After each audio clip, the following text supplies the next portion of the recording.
Hey, and welcome to the Lulu Louise Quilt Along. This is week 1, and if you don't have a copy of the pattern yet, you can find a copy in my book, A Life with Quilts. It's available at meanderandmake.com. This is Lulu behind me. This is a pretty great quilt for beginners. There's nothing fussy happening. We're just going to be dealing with straight line sewing. And I think the hardest part might just be the size. It's a big quilt, 76 by 96 inches, so pretty big, and it really forces you to stay organized, which I'm going to walk you through. So every week of this Quilt Along, you can expect a video with tips and me working on the quilt with you. And there's going to be some prizes. It's going to be 5 weeks, I think, and we're going to have a lot of fun. And what I like about Lulu the most is that, well, for one thing, she's striking, right? It's just this big V, but I like the color play happening in it. I like playing with colors, and I really, really like the sort of kind of ombre effect that this quilt has going on. So this quilt requires 14 half yards for the foreground. The foreground is everything that you see in here that is square, and the background is all of this right here. All right, so the way I keep making this quilt is going from light to dark and then back to light again. So I keep doing the same thing. If you don't want to do that, do your own thing, but I'm going to talk a lot about doing this thing, just for those who want the extra help. All right, so the way I would tell you to start choosing fabrics for this quilt is to choose the darkest fabrics that you want to use first. About 4-ish, give or take. For me, that would be these right here, these 4. I've got 3 solids happening in here and a tonal. If you choose intense or saturated fabrics, they're going to pop more. If you choose, fabrics like this or this floral that I have going on in here, those won't have as much pop, but they also look really, really good as your middle fabrics or your fabrics that we're going to get to blend in. After you've chosen these 4, I'd choose some light fabrics. So choose about 3 or 4 light fabrics and then kind of arrange those from lightest to darkest. Once you have your light fabrics and your dark fabrics chosen, then you're just looking for fillers. Okay, so you're going to try to take this top of your darkest and kind of slowly go lighter, lighter, and lighter. So lighter, lighter, and lighter. This one, this guy, this brown tan guy right here, he's just kind of thrown in there. And we're going to talk a little bit about throwing a different color in there. It kind of makes a little cool effect. But other than him, we're going from light, light, and then all the way to your lightest. Same thing down here. It just happens a little bit quicker down here. Here's my darks. And then we kind of go lighter, lighter, lighter, and lighter. It doesn't have to be a perfect lighter, lighter, lighter to dark or whatever. It doesn't have to be exact. You can throw a mixy-matchy in there if you want to. But I'm just trying to give you kind of like a baseline for what you're looking for. So start with your about 4-ish darks, choose about 4-ish lights, and then slowly fill in fabrics that you think would do that. Let me show you some more mock-ups. All right, here is a mock-up, and this is actually made with 14 of the Shine On fabrics from Sharon Holland's collection. And this is a good one to show you a little bit different way of doing it. So even though I've really got several colors happening here, instead of like my coral version where it was all coral and brown, this one has got peach, yellow, blue, brown, and the low volumes. So it's got about 4 different colors happening. But again, I've chosen, this one I actually only chose 3, but these 3, the medium blue, the darker blue, and the brown, those are my 3 pretty saturated and my darkest prints. I've popped in a yellow just for, and you can see that they popped in yellow, looks great. But then I start with peach and then I go again from darkest down to lightest, and then we hit all these low volumes. And then same thing down here, except I went with the blues here. So there's like a medium blue, and then it's a light blue, and then it's low volume. So same thing, we went from light to darker, darker, popped in a whole different color, then lighter, then dark, dark, dark, dark, and then back to light. So you can really see That's pretty cute. Also, I've done, this is with an ecru background. I think I used ecru because these were so light. So I didn't want to use a white and then white. So I've changed up the background a little bit. Here it is with a completely different background. And now, since I've changed the background, those low volumes are also popping, which I thought was kind of cool. All right, this one, I've got my darkest fabrics here. They're not quite as saturated because we've got a lot of florals happening here, but it's still my darkest fabrics and then all the way lighter, lighter, lighter, lighter, lighter. But just to give you a little bit of a different look. I like the lightest fabrics on the top and bottom because it starts to look a little bit like lace, and I've got a thing for it looking like that. I think it's cute. This one is very blue and purple. I've used very saturated prints almost pretty much in the whole thing, except for maybe a couple, but it's pretty saturated all through here. But I've got a lot more than 4 darks happening. I've kept my lights. They're not quite low volume either. They're just really, really light purpley and blues. This one, I've kept the purples going up here and then the blues happening down here, since one of my dark fabrics was blue and then one of my dark fabrics was purple. So we've got blue happening and then purple happening. And then also I've popped in a very, very pale blue right there. This one basically has 2 colors going on, and that is green and yellow. So we've got more than 4 of the darks happening here, but we do the same thing. We go dark. This one right here is actually a green and a yellow, which is how I tied my green and yellow together. I put a green yellow in, and then we started with yellow, and then we went to a little bit of gray, and then these stayed green almost all the way to the bottom. This one is meant to be similar to the quilt that I showed you on the wall. We've got our 4 darkest, and then we kind of go lighter, lighter, lighter. This one stayed a little bit truer to light to dark instead of having that popped in tan that I had that was kind of out in left field. This one kind of stayed true to light to dark. This is the quilt that I'm going to be making with you during the quilt along. So these are my cinnamon tea fabrics, and I'm doing the same thing. There's my 3 or 4 dark fabrics. These are not going to be as intense as my original quilt of Lulu. I've got no solids happening. I've got all prints, so we're going to have a serious busyness, but I think it's going to be cute. I really like all of the low volumes happening up at the top. Instead of using color as the gradation, I've used busy. So it's gotten the most busiest of the low volumes, and then slowly the busyness decreases until the low volume with the most white showing. This one really isn't a low volume. We've gone all the way to a very pale peach right here instead of going low volume. I've popped a brown. I think this is latte. I'm using latte because I wanted to make a warmer quilt. Here it is in my original idea. This is the vanilla cream background.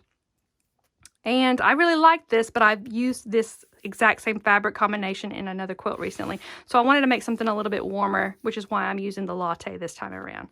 But I hope that really gives you an idea of color placement. So I've gathered the 14 fat quarters that I'm going to use, but you may not have. So I'm going to show you a little bit of how the gradation works right here in front of you. So once you have some of your fabrics or all of your fabrics, go ahead and pull. Let's get these organized into lightest, darkest, and the middles. So I'm going to put these as middles, dark, dark, light, dark, dark. Let's put this as a middle. Light, light, middle, middle, middle, light. All right. So I like starting this out with my darkest fabrics. We're going to put these in some sort of order. We can keep changing this. We can alter it until we like it, but we want to have some kind of order. All right, so I've actually gone darkest to lightest, but this one is light too. So I'm thinking I want these two together, but this one might be for the down side instead of the going up side. These two could go any direction I really want them in, because there's not one that's really darker than the other. They're very different. So they could go either way. But I think I like that. All right, let's get our lightest fabrics. All right, so this one, move these out of the way.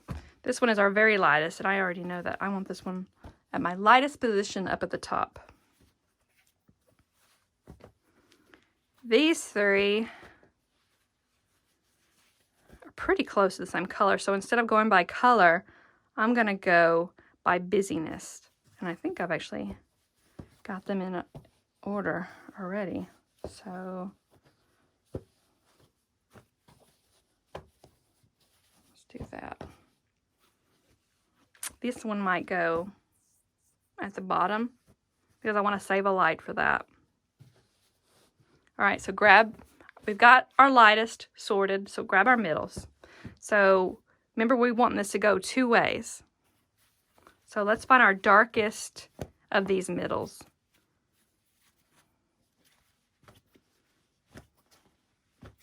All right, so it's definitely going to be these two.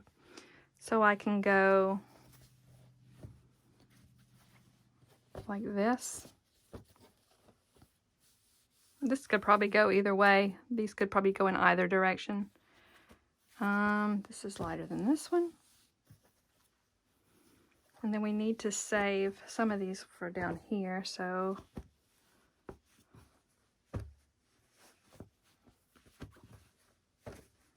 and we can keep playing with this until it's something that we like. And there's, again, no wrong or right way. We're just kind of figuring it out. All right, I want more light up in this area than I want down here. So I'm going to move this guy over here.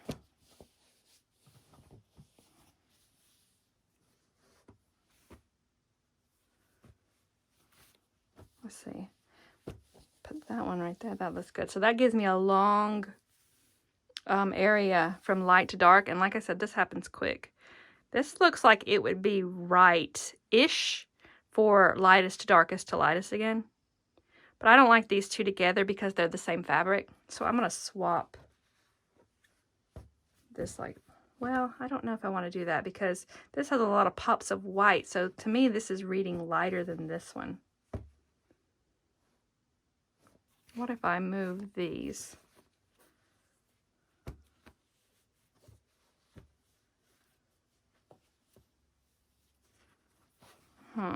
What if I move this one? Oh, wait a minute. This. All right. Let's see.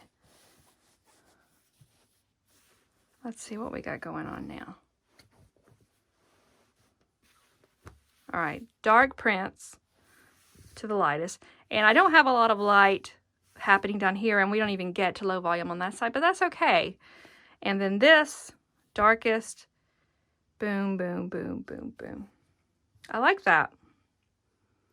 All right, so once you get this in a place that you like, or let's say that you don't have all the fabrics you want, you can just slowly start gathering them in and then just kind of play with it. So you can't do anything wrong here, so don't get caught up in making a mistake.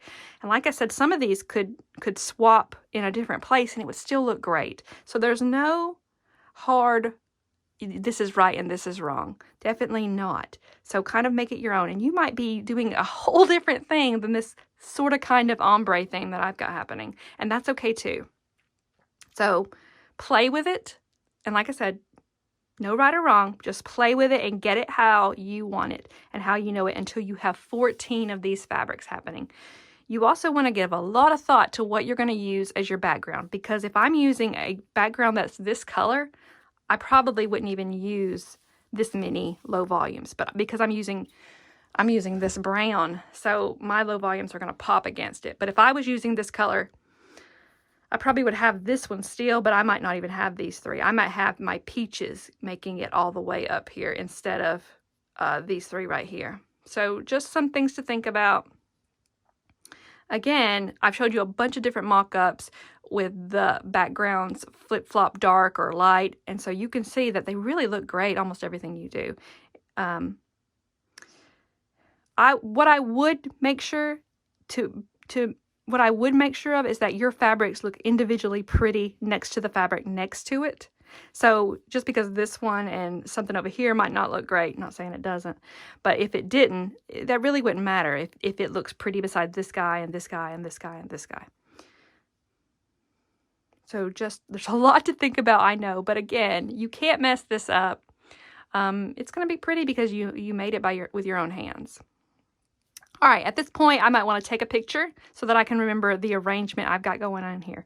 If you don't want to do that, that's fine too. We're going to move on to cutting these fabrics, and I don't want you to cut something up that you change your mind about. So I would kind of have everything settled at this point. Take your picture so you remember the arrangement, and we're going to get everything pressed, starched and pressed, and we're going to start our cutting.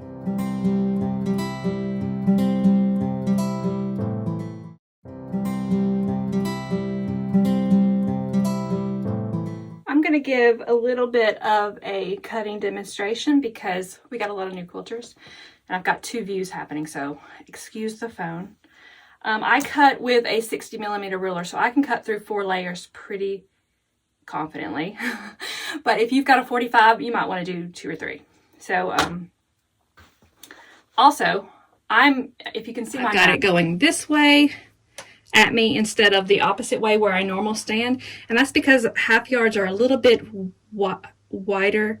I'm cutting the long side of the half yard, so it's wider than the mat. So I always stand at this long way for my mat to get just a little bit of a better cut. So I'm going to get these lined up on the mat.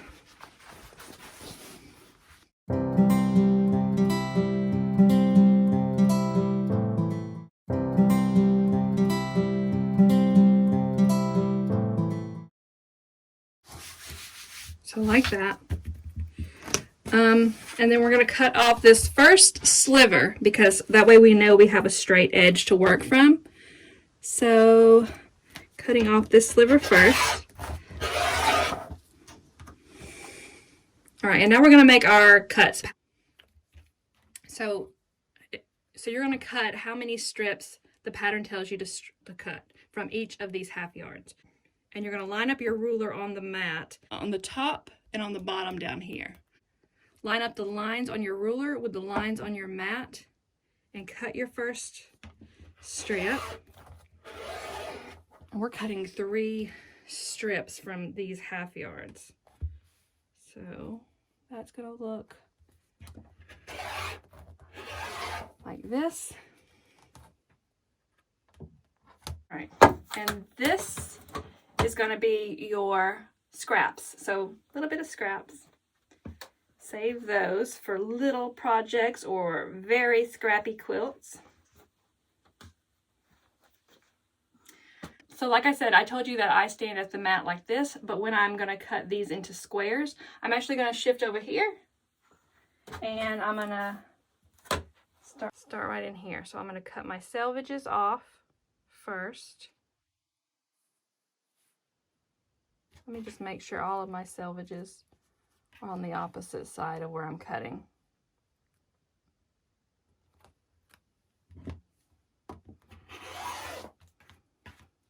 Cut selvages off, and then I will just start cutting my squares. So this is the subcutting part. So we're subcutting 8. So 2, 4, 6, 8. So we are left with these little scraps on this side too. So got some scraps. All right, now here is a major organization tip. And I would just go ahead and start doing this as you cut. So I've only cut 4 of the half yards so far, and then I'm going to cut the other 4 the same way. But after I get them all cut, I'm going to stop and organize these by fabric. So I'm just going to take all of the same fabrics. And we're going to just organize them by fabric.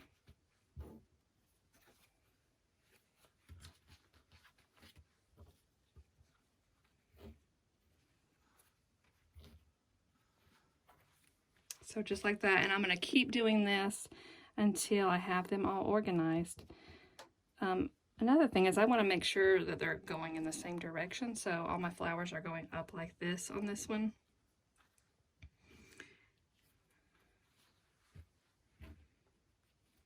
So just like that. All right, so I'm going to do this after every one of them. I'm going to cut all the half yards just like that, and then I'm going to organize these into these little piles of by fabric. And I'm going to keep doing this for all the half yards I've got, and then I should have 14 little piles of squares when I'm done.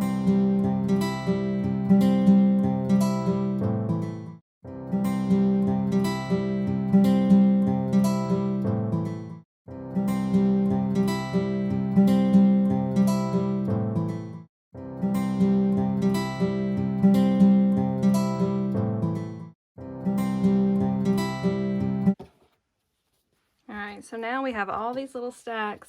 There should be 14 stacks, and all your fabrics should look like this. We've got them broken up by fabric. All right, so you've got something that looks like that.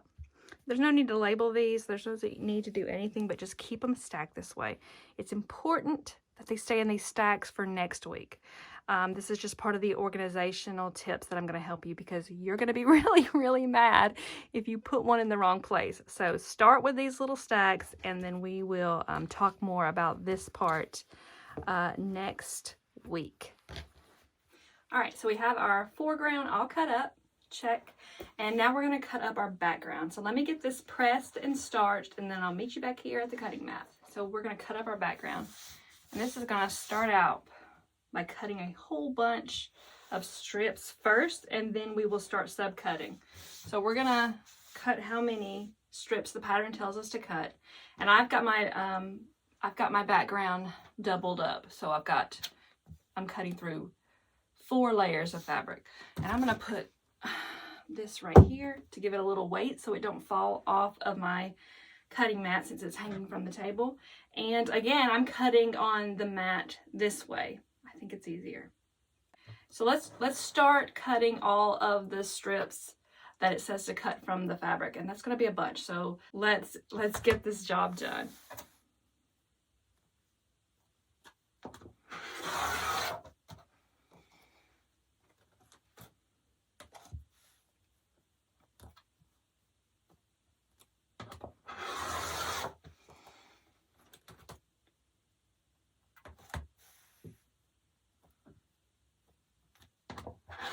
I actually really like cutting fabric. I know that it's a hated job for a lot of quilters, but I don't know, there's something about cutting up all your fabric that, you know, it really marks the beginning of the quilt, and everything is always so exciting. You're not frustrated yet. Hopefully we don't get frustrated, but there's a few patterns that always keep me frustrated. This one should be just pretty simple. All right, so that's all my cutting mat is. That's all my cutting mat is going to allow for. So let me just start stacking these up over here, and then we will bring this background back to the beginning of the mat. I shouldn't need this anymore. I'm trying not to move any of the layers so that I don't have to cut that little edge off for my straight edge, but you know what? I think I'm gonna, well, no, I think I've got it perfectly. If I was in any doubt that I don't have a straight edge anymore, or I've shifted something, I would recut my edge, but I think I've got it. I think I've got it. All right, how many strips is that?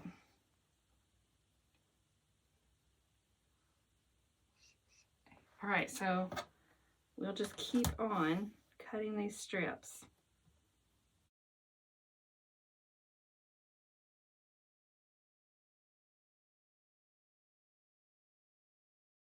All right, so there's not a lot of wiggle room. There's this much wiggle room. There might actually be a little bit less than this. I ended up having my background fabric cut into 2 pieces. That's the way it ended up on the bolt. So usually in the shop, if we have to ship your background into 2 pieces, we give you an extra 9 inches. So that's what happened with me. So now that we have all of these strips cut, we're going to start our subcutting. If I'm going in a little bit of too much detail, I'm doing it for the new quilters, so bear with me or skip ahead if you are very experienced. All right, so the next directions are going to tell you how many strips to pull from these. The next part of this pattern is going to talk about subcutting. So we've got our strips cut, and now we're going to start our subcutting. So it's going to tell you subcut 2 of the strips. So we're just going to go over here and grab up 2 of these strips, and we're going to use almost the whole strip. So let me press these folds out real quick because I don't like to cut with folds.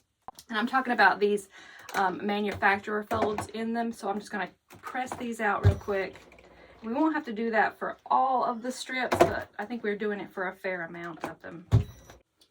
So I'm going to be using all of my cutting mat. So I've got a bunch of stuff in my way, actually. Let me reorganize. All right, I always like to put fabrics in trays. So I got my trays ready for all these foregrounds, and let me get them off of my cutting table and out of the way. And I've gone ahead and made myself some little tabs. They just have these little measurements of my backing strips, and I'm going to actually label the backing as I cut it so that I don't have to go and measure once we get this quilt moving along. I'll just know how much everything measures and which piece is which just based on these little tabs. And I'm going to put a pin in them to hold these on there. All right, so we're going to subcut. So the first one says to grab 2 strips and subcut those first, so that's where we're at. So I'm going to take my 2 strips, layer them on top of each other as best I can. I'm trying to get everything layered up really, really nicely, because how nicely you do it ensures that you're making accurate cuts.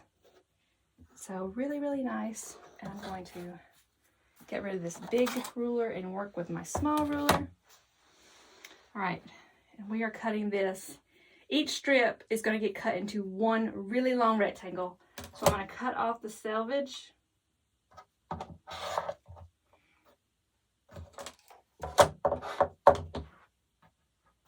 $10, $20, $30.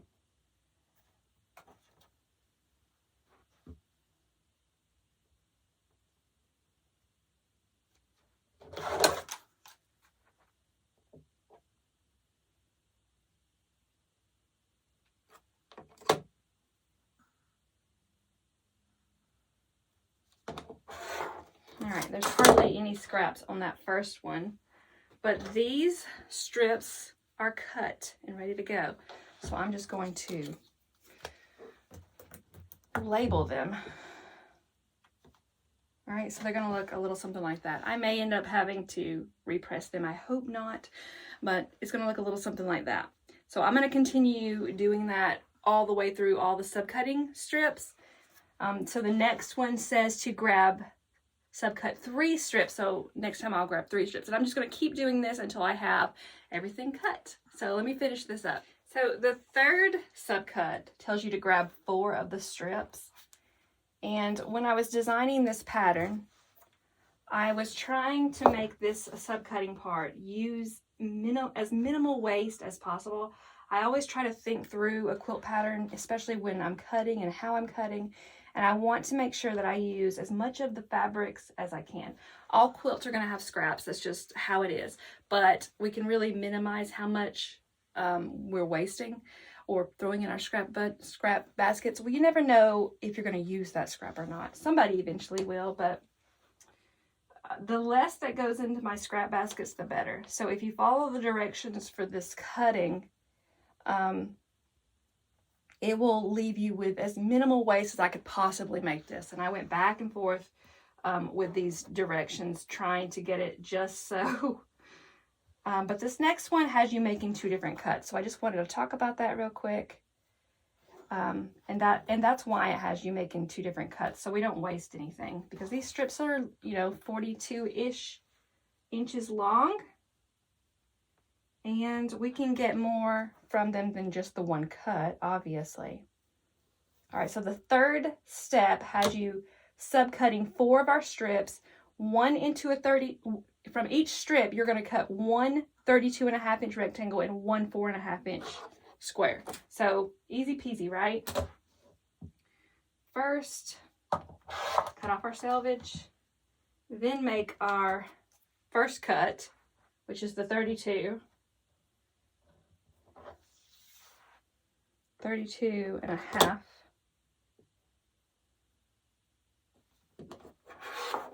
So there's my 32 and a half. And label it. All right, and the next one is 4.5 inches square. So from this piece, we'll cut that measurement.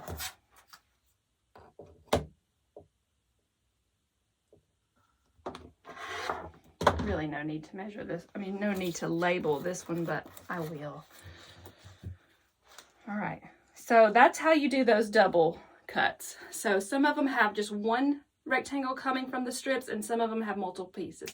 So just kind of work through it, and every step is in a certain order. So if you want to check these off as you do them to stay organized and know what you've already cut, especially if you're taking a break and coming back to it later, you can just check them off. But now that you know how to do all this, I will just get through these. I'll get through these done, and I will come back when I've got everything cut. So when you're doing that background, take your time. Don't do it tired, because if you mess up these strips, there's a little bit of wiggle room in your background amount, but there's not a lot. I don't know if you could get another strip. You might could, but so just really take your time, and then check off those directions so that you know which one you've done. Check them off in a pencil if you don't want a permanent marker on your pattern. So this is going to wrap it up. So this is what we have. We have our background cut, we have our foreground cut, everything is organized. Our foreground is organized into squares, stacks by fabric, and our background is organized into measurements. And I've put these little measurements on here so I don't have to measure them when I need them, I think, which is going to be around week 4. So we're ready to go. Make sure that you post your progress, which could be a picture of your fabrics, a picture of everything cut. Just post some kind of progress on Instagram using the hashtag Lulu Louise QAL, and this will make sure that you are eligible for the giveaway that happens next Tuesday before the next post. So you also need to be following the sponsors, by the way. So we've got quite a few of them. You need to follow all of them to win a prize each week. I'll choose one winner on Tuesday morning, and I can't wait to see what fabrics you're using. I can't wait to see what placement you're putting your fabrics in. It's just going to be a lot of fun. So I will see you next Wednesday.